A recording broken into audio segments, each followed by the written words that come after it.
প্রথম মিশন হলো ইয়াতলু আলাইহিম আয়াতিহি, প্রত্যেক ঘরে ঘরে কোরআনে কারীমের তেলাওয়াত পৌঁছায়া দেওয়া। প্রত্যেক ঘরে ঘরে কি পৌঁছায়া দেওয়া? কোরআন কারীমের তেলাওয়াত পৌঁছায়া দেয়া। বন্ধু, রব আমাদেরকে কেন সম্মানিত করেছেন জানেন? এই কোরআনের কারণে। বিশ্ব নবীকে আল্লাহ শ্রেষ্ঠ সম্মান কেন দিয়েছেন? কোরআনের কারণে। আপনি জানেন না এই কোরআনটা রব্বে কায়নাত মক্কা মদিনায় নাজিল করেছেন। মক্কা মদিনাকে আল্লাহ শ্রেষ্ঠ শহর বানায়া দিছে। কোরআনটা আল্লাহ জিব্রাইলকে দিয়া জমিনে পাঠাইছে, তো জিব্রাইলকে আল্লাহ শ্রেষ্ঠ ফেরেশতা বানায়া দিছে। কোরআনটা রব্বে কায়নাত রমজান মাসে নাজিল করছে, তো রমজানকে আল্লাহ শ্রেষ্ঠ মাস বানায়া দিছে। কোরআনটা আল্লাহ শবে কদরের রাত্রিতে নাজিল করেছে, তো শবে কদরকে আল্লাহ শ্রেষ্ঠ রাত বানায়া দিছে। কোরআনে কারীমটা আল্লাহ নবী মুহাম্মদুর রাসূলুল্লাহ সাল্লাল্লাহু আলাইহি ওয়াসাল্লামের উপরে নাজিল করেছে, তো নবী মুহাম্মদকে আল্লাহ শ্রেষ্ঠ নবী বানায়া দিছে। কোরআনে কারীমটা আল্লাহ উম্মতে মুহাম্মাদিয়াকে দিয়েছে, তো উম্মতে মুহাম্মাদিয়াকে আল্লাহ শ্রেষ্ঠ উম্মত বানায়া দিছে। স্পষ্ট ঘোষণা, এই কোরআন ওয়ালা নবী জান্নাতে যাবে না, তো কোন নবী জান্নাতে যাওয়ার কোনো পারমিশন। এই কোরআন ওয়ালা উম্মত জান্নাতে যাবে না, তো কোন উম্মতের জান্নাতে যাওয়ার কোনো পারমিশন। আমাদের দাম কম না বেশি? কম না বেশি? বন্ধু, তুমি তোমার দাম বুঝলা না। নবী তোমারে কোরআন দিয়া সম্মানিত করতে চায়, তুমি কোরআন পড়তে চাও না, তোমার ছেলেকে পড়াতে চাও না। তুমি ইঞ্জিনিয়ার ব্যারিস্টার বানাও, দুঃখ নয়, বানাও না। আর ইঞ্জিনিয়ার না হলে রড বানাবে কে? ডাক্তার না হলে চিকিৎসা করবে কে? কিন্তু মূল কথা হলো ফাউন্ডেশনটা আগে কোরআনের দাও, তাহলে ইঞ্জিনিয়ার হবে কোরআনওয়ালা ইঞ্জিনিয়ার। জনগণের টাকায় চুরি করে রাস্তায় রডের পরিবর্তে আর বাঁশ দিবে না। এই কোরআনওয়ালা এমপি আর মন্ত্রী যদি হয়, কোরআনওয়ালা চেয়ারম্যান আর মেম্বার যদি হয়, জনগণের চাল ডাল তেল আর চুরি করবে না। জোরে কান ঠিক কিনা? কোরআনওয়ালা এমপি আর মন্ত্রী যদি হয়, জনগণের টাকা বিদেশে চুরি করবে না। জোরে কান কথা ঠিক কিনা? এদেশটাকে নাম পাল্টায়া ভাগ্য পরিবর্তন করতে চায়, কিন্তু কোন জিনিসে ভাগ্য পরিবর্তন হবে বুঝে না। শুনেন, মনে কষ্ট নেন আপনারা, মনে কষ্ট নেন। মনে কষ্ট নিলে সর্বোচ্চ আজকে আর দাওয়াত দিবেন না সামনে, এতটুকুই। আজকে যেহেতু আইসাই গেছি, কিছু কয়া নেই। জোরে কন ঠিক কিনা? আল্লাহু আকবার। শুনেন,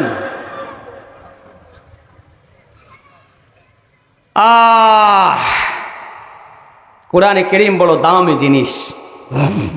এই দেশটা আমরা যখন স্বাধীনভাবে স্বাধীনতা অর্জন করেছি, বাংলাদেশ যুদ্ধ বিধ্বস্ত একটা দেশ ছিল। গাছগাছালি অনেকগুলো ভেঙে গেছে, প্রকৃতি আর সুন্দর দেখায় না। তখন আমাদের দেশটার নাম ছিল স্বাধীন বাংলাদেশ। কিছুদিন পর এই দেশে গাছ জন্মিয়েছে, সুন্দর শস্য শ্যামল সবুজে ভরে গেছে, আমাদের দেশ হয়েছে সবুজ বাংলাদেশ। কয়দিন পর একদল ক্ষমতায় আসছে, কোনা সবুজ বাংলাদেশ শান্তি দিতে পারে না, দেশের নাম দিয়েছে সোনার বাংলাদেশ। হায় হায়, কয়দিন পরে সোনার বাংলাদেশটাও শান্তি দিতে পারে না, এবার দেশের নাম দিয়েছে ডিজিটাল বাংলাদেশ। কয়দিন পরে দেখে হায় হায়, ডিজিটাল তো বাংলাদেশ হয়েছে ঠিক, কিন্তু ডিজিটাল মানুষের ব্রেন, মানুষের কপাল, মানুষের জবান, মানুষের দিল, মানুষের দামাক, মানুষের সংসার, মানুষের সমাজ, এগুলো ডিজিটাল হয় নাই। দেশের মধ্যে ডিজিটাল কিছু চোর হয়েছে, ডিজিটাল কিছু বাটপার আর সন্ত্রাস হয়েছে, যেগুলো ডিজিটাল ভাবে জনগণের অধিকার হরণ করে নাই। জোরে কান ঠিক কিনা? এবং ডিজিটাল ভাবে এই দেশে সুইচ টিপ দিয়া বিদেশ ব্যাংকের মধ্যে দেশের টাকা পাচার করে নিয়ে যায়। এবার সিদ্ধান্ত হয়েছে, না, ডিজিটাল বাংলাদেশে তো শান্তি দিতে পারে না, পরিবর্তন করো। স্যার ঠিক আছে, না আবার ভাঙ্গি পড়ে যাবো না, এবার দেশের নাম করো স্মার্ট বাংলাদেশ। কিন্তু না, দেখা যায় স্মার্ট যারা বলে নিজেই ভাঙ্গা ফেরে যায়। কেমনে স্মার্ট হবে? এজন্য না বন্ধু, আপনার স্বাধীন বাংলাদেশ, সবুজ বাংলাদেশ, আপনার ডিজিটাল বাংলাদেশ, সোনার বাংলাদেশ, স্মার্ট বাংলাদেশ, যতই নাম পরিবর্তন করেন, জনগণের ভাগ্য পরিবর্তন হবে না। হ্যাঁ হ্যাঁ, ভাগ্য পরিবর্তন হবে কোরআনের বাংলাদেশ যদি হয়। জোরে কোন কথা ঠিক কিনা? আল্লাহ কোরআনের বাংলাদেশ আমাদেরকে দেখে যাওয়ার তৌফিক দান করেন। জোরে কোন আমিন। এই কোরআন আমরা চাই কি চাই না?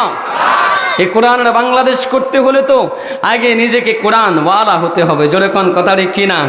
কোরআন ওয়ালারা কার দলের লোক? আর জোরে কোন রাসূল আরবি সাল্লাল্লাহু আলাইহি ওয়াসাল্লাম বলেন ইন্না লিল্লাহি আহলিনা মিনান নাস قالوا من هم يا رسول الله قال أهل القرآن هم أهل الله وخاصته رسول عربي বলে রে বনি আদমের দল হ্যাঁ সাহাবীরা আমার আল্লাহ বলছে রে জমিনের মধ্যে আল্লাহর দলের কিছু লোক আছে আল্লাহর কিছু প্রতিনিধি আছে আল্লাহু আকবার সাহাবীরা কয় মান হুম ইয়া রাসূলুল্লাহ ওগো নবীজি ওরা কারা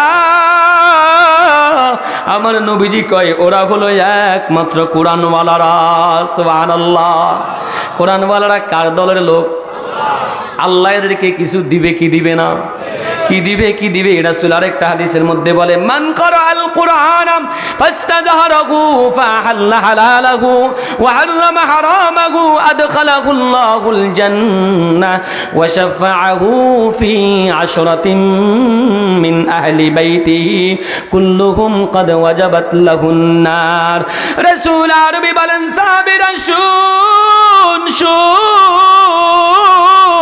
যারা কোরআন পড়বে তদ অনুযায়ী আমল করবে হালালকে হালাল মেনে চলবে হারামকে হারাম মেনে বর্জন করবে আমার রাসূল কয় তারা দুনিয়ার জমিন থেকে মৃত্যু হওয়ার পর আল্লাহ তাদেরকে জান্নাতের বাগানে ঢুকাইয়া দিবে আল্লাহু আকবার আল্লাহ কোরআনওয়ালাকে ডাকবে কোরআনওয়ালা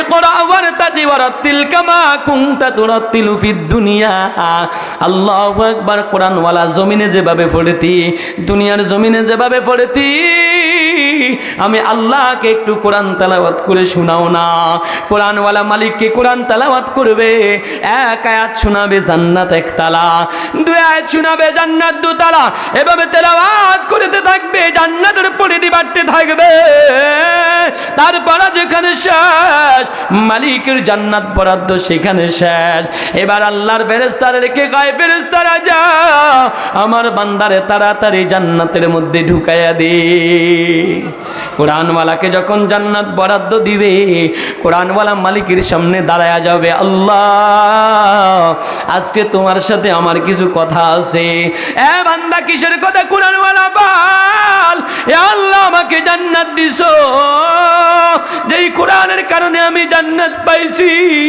ওই কোরআনটা আমি তো এমনি এমনি পাই নাই আল্লাহু আকবার আমার মা বাবা বড় কষ্ট করে কোরআনে কারীম আমাকে শিখাইছে আমার বাবা একজন গরিব রিকশাওয়ালা ভ্যানওয়ালা সিএনজিওয়ালা রাতের 8টা 9টা 10টা 12টা 1টা পর্যন্ত গাড়ি চালাইতো কনকনে শীতের মধ্যে কাঁপতে কাঁপতে বাড়ি যায় তারপরে শুয়ে আবার ফজর আযান দিলে উঠে যাইতো ফজরের নামাজটা পড়ে আবার রিকশাটা নিয়ে সিএনজিটা নিয়ে রওনা হয়ে যাইতো এইভাবে সারাদিন সারা রাত কষ্ট করে আমার আব্বা নিজের ঘামের পয়সা দিয়ে আমারে পড়াইছে আমার মা বড় গরিব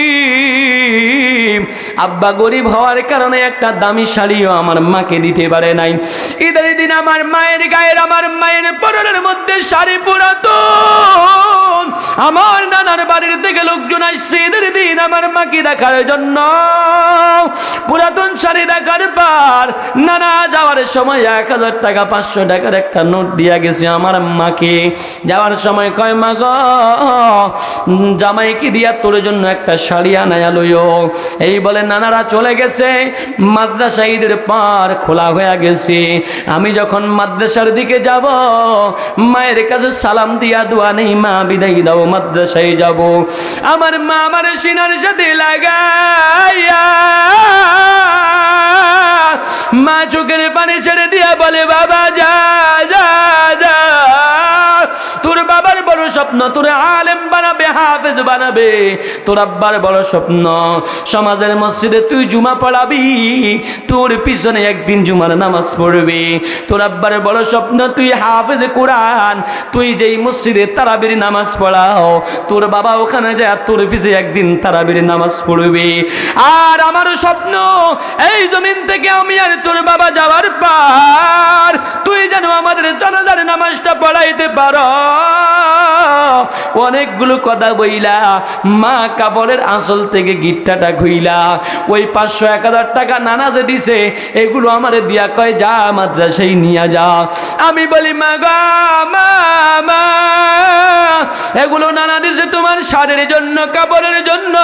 আমার মা আমার বুকের মধ্যে কপালে চুমা দিয়া টপ টপ করে চোখের পানিগুলো ফেলাইয়া মা আমাকে বলে বাবা যা যা যা যা, দুনিয়ায় আমার শাড়ি লাগবে না, কাপড় লাগবে না, তুই বড় আলেম হও, তুই বড় হাফেজ হও, তুই আল্লাহ ওয়ালা হও, তোরে মানুষ তোর পিছে নামাজ পড়বে, তুই ওয়াজ করবি, মানুষ শুনবে, এগুলা যেদিন শুনবো আমার আর দুঃখ থাকবে না। আল্লাহু আকবার। এবার কোরআন ওয়ালা কয় আল্লাহ আমারে তুমি জান্নাত দিছো কোরআনের কারণে, আমার এই গরিব দুঃখী মা বাবারে যদি জান্নাত না দাও গো আমি তোমার জান্নাতে যাব না। কোরআনওয়ালা সুপারিশ করবে কার কাছে? আল্লাহর কাছে। কোরআনওয়ালা এবার সুপারিশ করবে আল্লাহ আমার এই মা বাবার যদি জান্নাত না দাও জান্নাতে যাব না। রাসূল আরবি সাল্লাল্লাহু আলাইহি ওয়াসাল্লাম বলেন উলবিসা ইয়াউমাল কিয়ামাতি তাজাম মিন নূরিন যাওইহি মিসলা যাওইশ শামসি ওয়া ইউসা ওয়ালিদাইহি হুল্লাতান। রাসূল আরবি বলেন হাশরের ময়দানে আল্লাহ তাআলা ফেরেশতাদেরকে বলবে ফেরেশতারা আয় কো জান্নাত থেকে দুইটা নূরের টুপি নিয়ে আয়, দুইটা জান্নাতের পোশাক নিয়ে আয়। আয়নায় কোরআনওয়ালা আজকে আমার দরবারে আপিল করেছে তার মা বাবারে না দিলে জান্নাতে যাবে না। এই টুপিগুলো তার মা বাবারে ফরায়া দে, জামাটা তার মা বাবারে ফরায়া দে। ফরায়া দেওয়ার পর হাসর ময়দানের অবস্থা কি হবে? পুরা হাসর ময়দান জলমল জলমল জলমল করতে থাকবে, লাইটিং করতে থাকবে, প্রকাশ মারতে থাকবে।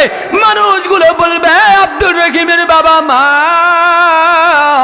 দুনিয়ায় দেখছি পাটা জামা পরছো, পাটা শাড়ি পরছো, আজকে এত দামি জামা চক চক চক চক করে, এত দামি জামা কোথায় পাইলা? এত দামি মুকুট কোথায় পাইলা? বলে আমার ছেলেকে দুনিয়ার জমিনে আলেম বানানোর কারণে, হাফেজ বানানোর কারণে আল্লাহ আজকে জান্নাতি পোশাক পরায়া আমাদেরকে সম্মানিত করে, জান্নাতি পাসপোর্ট আর টিকেট দিয়া আমাদেরকেও জান্নাতের মেহমান বানায়া দিছে। সে আল্লাহ এখনো আছে না নাই? সেই কোরআন আছে না নাই? আমি তো বলি বন্ধু সব সমস্যার সমাধান মহাগ্রন্থ। স্লোগান দেওয়া যাবে না? সব সমস্যার সমাধান দিতে পারে আল কোরআন। আওয়াজ হয় ভাত খাইছি না বল নাই, হাই হাই হাই ওয়াজ করে আমি ওনার গো বল নাই। জোরে গান সব সমস্যার সমাধান দিতে পারে আল কোরআন। সমাধান চাও যদি জীবনে মরণে, ফিরে যাও খুঁজে নাও চোখ রাখো কোরআনে। সমাধান চাও যদি জীবনে মরণে, ফিরে যাও খুঁজে নাও চোখ রাখো কোরআনে।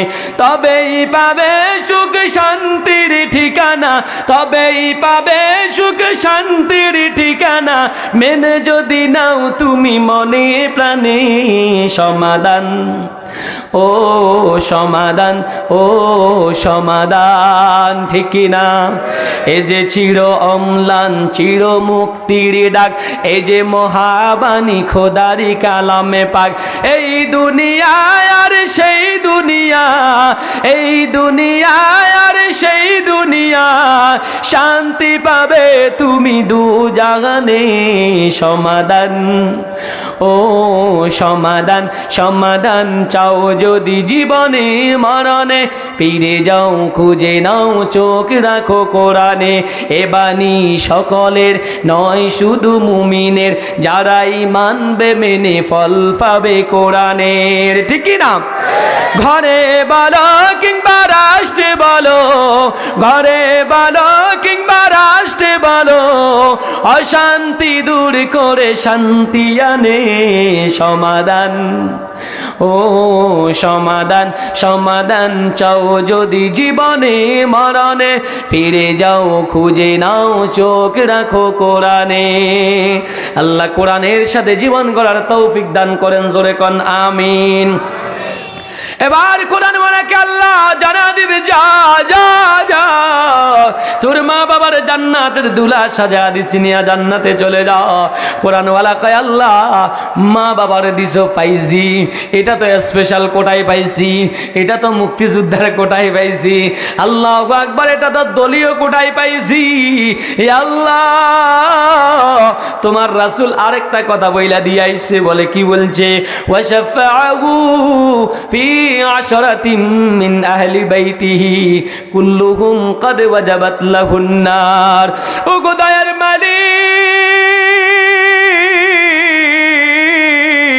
তোমার রাসূল বলে দিয়ে আইছে কোরআনওয়ালা ন্যূনতম 10 জন সুপারিশ করে জান্নাতে নেবে। কয়জন?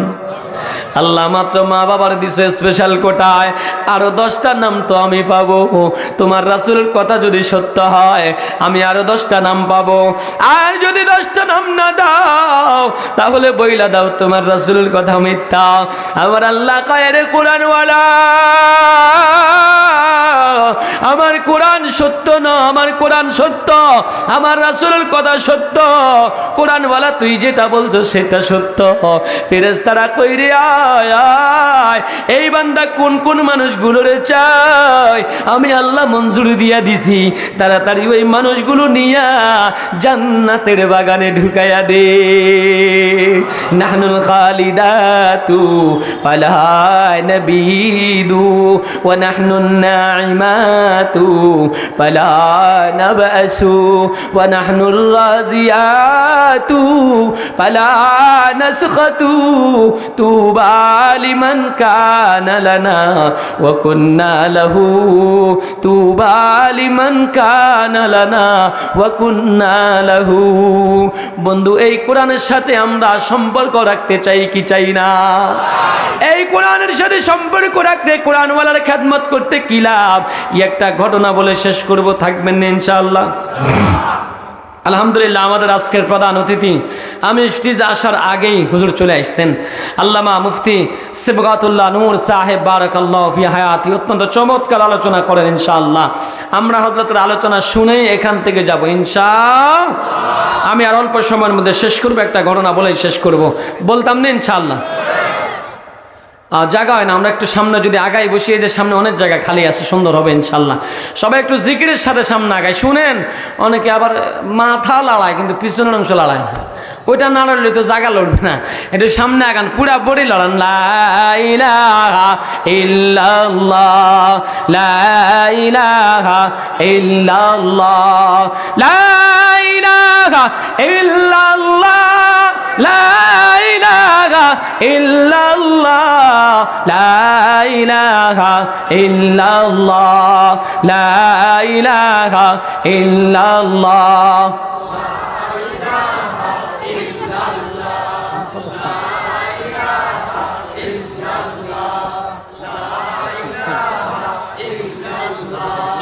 لا إله إلا الله لا إله إلا الله محمد رسول الله। সুলতান মাহমুদ গজনবী আল্লাহ ওয়ালা বুজুর্গ একজন বাদশাহ, দেশপ্রেমিক বাদশাহ, তাহাজ্জুদ গুজার বাদশাহ, কোরআন তেলাওয়াত বর্ণেওয়ালা বাদশাহ, মদিনার সনদে দেশ চালানেওয়ালা বাদশাহ। এই সুলতান মাহমুদ গজনবী রাস্তার পাশ দিয়ে একদিন হেঁটে যায়, দেখে একটা ছেলে কোরআনে কারীম হাতে নিয়া শীতের মধ্যে কাঁপতেছে আর দাঁড়ায়া দাঁড়ায়া তেলাওয়াত করে। সুলতান মাহমুদ গজনবী ডাক দিছে, রে বাবা, এত রাত্রে কোন কোনে ঠান্ডার মধ্যে দাঁড়ায়া, গায়ের মধ্যে ঠান্ডার কোনো সোয়াটারও নাই রে, এত রাত্রে এখানে দাঁড়ায়া কোরআন পড়ো, তুমি কোন মাদ্রাসায় পড়ো? তোমার বাবা কি করে? এত রাত্রে এখানে কেন পড়ো? আল্লাহু আকবার, আল্লাহু আকবার। এবার সুলতান মাহমুদ গজনবী রহমতুল্লাহ আলাইহি জিজ্ঞাসা করার পর ছেলেটা কয়, হুজুর রাস্তার পাশে মাদ্রাসায় আমি পড়ি, বাবা একজন গরিব, এত রাত্রে এখানে কেন পড়ো? হুজুর আমার মাদ্রাসায় কারেন্ট নাই, হারিকেনের আলো দিয়ে আমরা পড়ি, আমার সাথীরা বড় লোক, ওদের সবার হারিকেন আছে, আমার আব্বা গরিব, আমার হারিকেন কিনে দিতে পারে না, এই জন্য আমি আমার সাথী ভাইদের হারিকেনের নিচে পড়ি।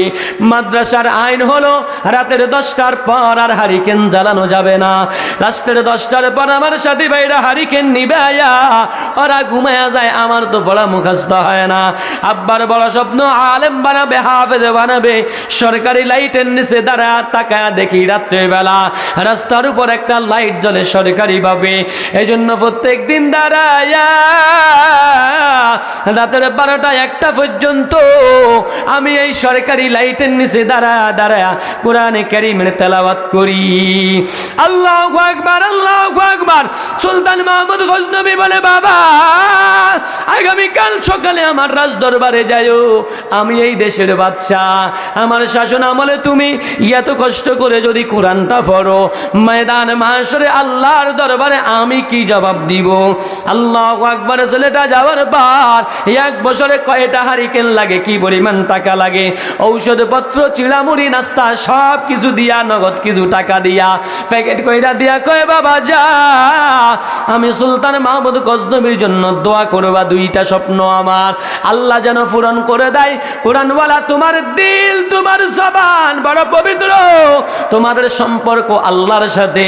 1 নম্বর দোয়া করবা, আমি জীবনে আমার নবীকে স্বপ্ন যোগে দেখতে চাই, আল্লাহ যেন আমার নবীকে স্বপ্ন যোগে দেখায়া দেয়।